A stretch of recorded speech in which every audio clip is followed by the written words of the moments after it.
Hello friends, welcome back to Tejas commerce classes. आज हम discuss करेंगे यूपीएससी का रिसेंटली जो डिटेल नोटिफिकेशन आया है ईपीएफओ अकाउंट ऑफिसर या एनफोर्समेंट ऑफिसर का, और इसी के साथ में एक और इसी में इनबिल्ट नोटिफिकेशन है असिस्टेंट प्रोविडेंट फंड कमिश्नर का।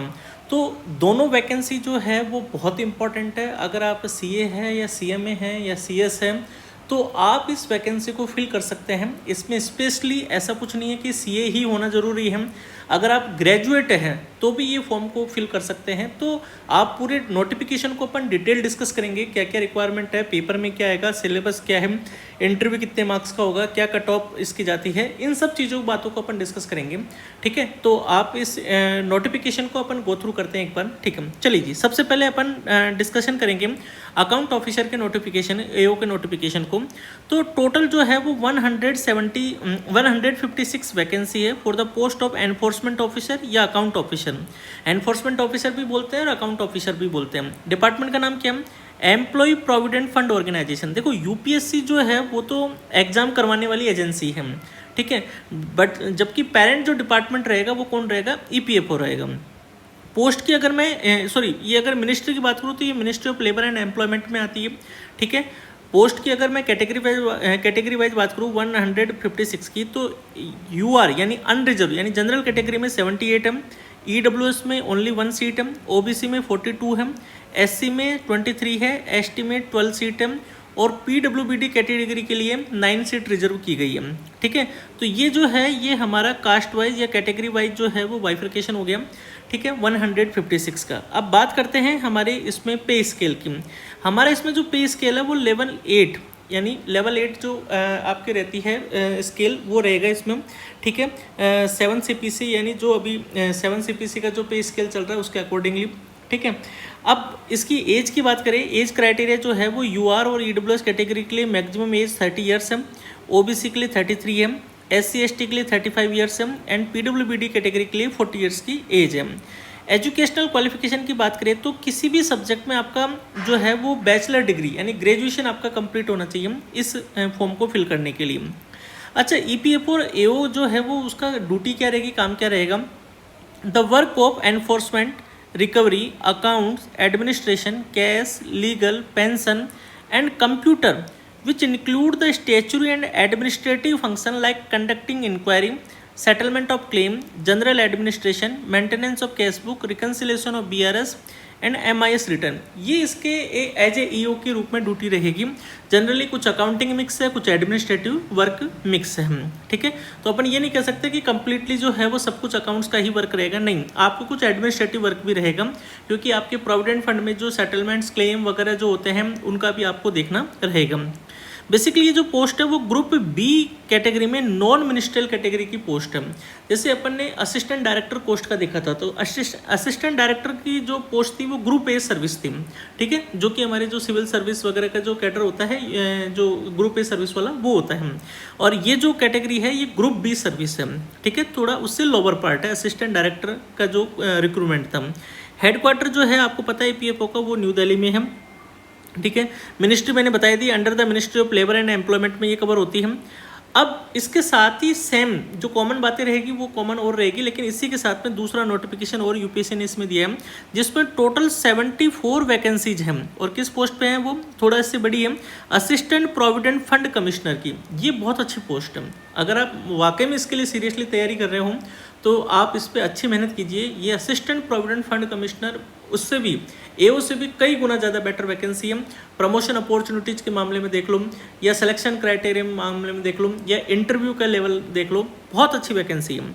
अगर मैं 74 का बाइफर्केशन अगर कैटेगरी वाइज करूँ तो यूआर कैटेगरी में 32, ईडब्ल्यूएस में 7, ओबीसी में 28, एससी में 7, और पीडब्ल्यूबीडी कैटेगरी के लिए 3 पोस्ट है, यानी टोटल 70 जो 4 है उसका कैटेगरी वाइज अपने पास में क्लासिफिकेशन इन्होंने दे दिया।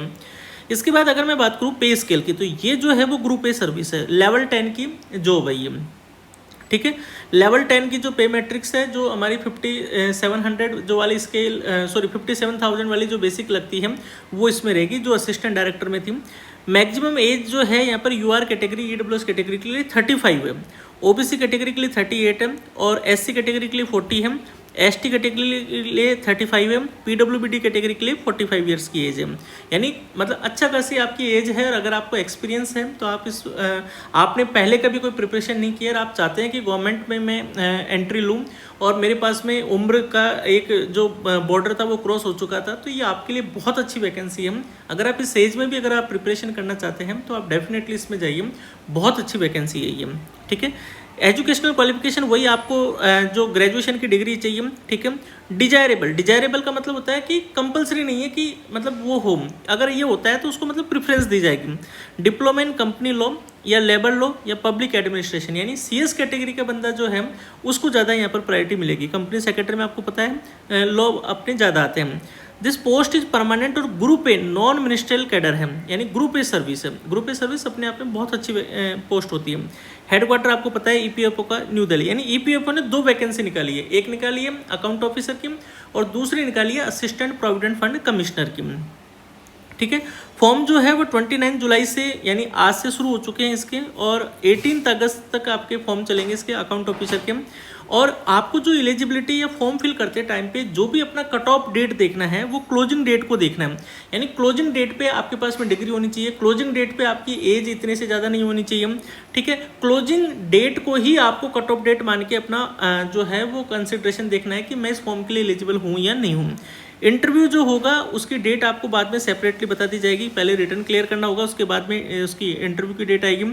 ठीक है, फॉर्म आपको ऑनलाइन फिल करना है, UPSC की वेबसाइट पे जाकर आपको फॉर्म फिल करना है, इस जो लिंक दे रखा है वहाँ पे। ठीक है, प्रोबेशन जो रहेगा वो 2 साल का इसमें इनिशियली प्रोबेशन रहेगा, यानी प्रोबेशन में कोई फिक्स सैलरी नहीं मिलेगी, प्रोबेशन में सैलरी पूरी मिलेगी जो रेगुलर एम्प्लॉय को मिलती है। बस आपका जो है वो डॉक्यूमेंट वेरिफिकेशन वगैरह ये चलता रहेगा। ठीक है, अगर मान लो आपके डॉक्यूमेंट्स में या आपकी वर्किंग में अगर कुछ उनको प्रॉब्लम नज़र आती है या उनको लगता है कि ये जो है वो एकदम बिल्कुल फर्जी कैंडिडेट है, तो आपको टर्मिनेट भी कर सकते हैं प्रोबेशन के दौरान।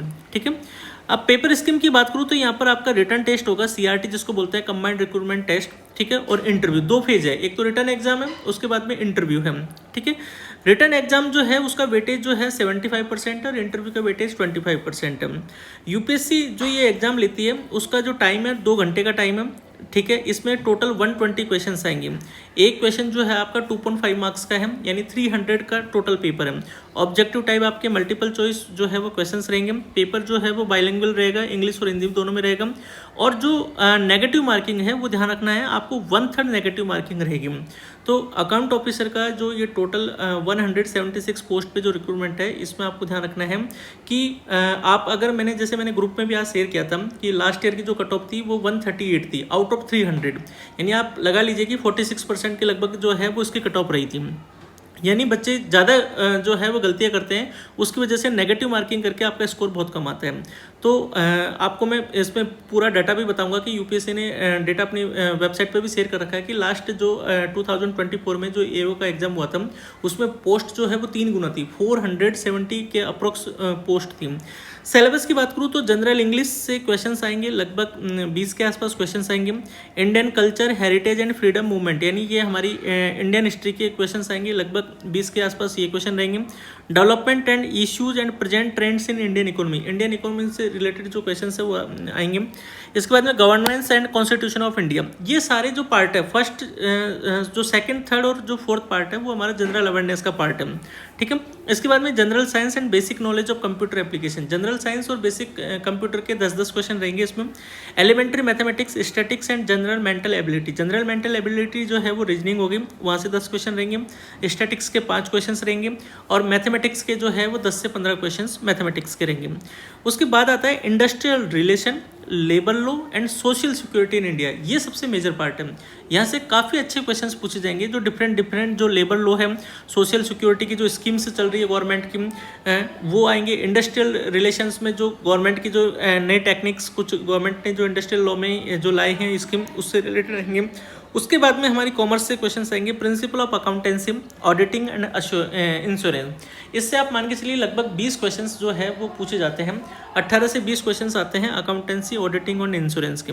ठीक है, इसके बाद अगर बात करें तो करंट अफेयर्स आएगी आपकी नेशनल और इंटरनेशनल इंपॉर्टेंस की, वो आपके टोटल 10 नंबर की आएगी। तो कुल मिला के टोटल 9 आपके पार्ट है जो सिलेबस इन्होंने दिया है। 9 पार्ट में आप मान के चलिए कि लगभग ऑन एन एवरेज 15 क्वेश्चन से 12 क्वेश्चन लगभग हमारे अकाउंटेंसी के जो है वो 20 क्वेश्चन आएंगे।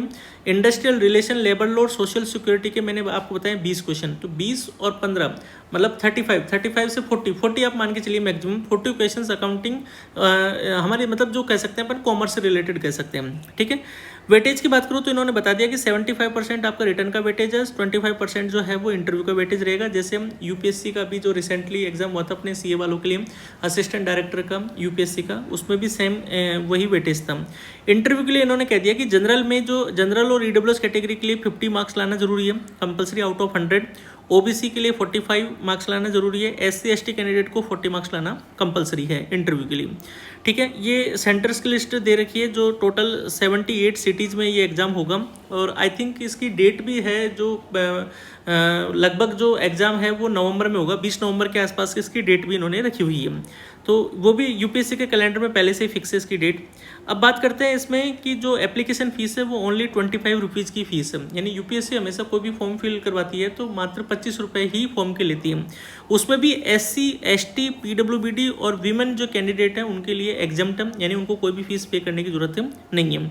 18 अगस्त इस फॉर्म को फिल करने की लास्ट डेट है। उसके बाद में जो एज रिलैक्सेशन है, जो गवर्नमेंट के जो नॉर्मल रूल्स हैं, ओबीसी के लिए 3 साल, एससी एसटी के लिए 5 साल, वो इसमें भी ऐसा कैसा रहेगा। तो ये मैं कह सकता हूँ कि सीए, सीएमए या सीएस आपने अगर इन तीनों कैटेगरी से बिलोंग करते हैं तो अकाउंट ऑफिसर भी बहुत अच्छी पोस्ट है।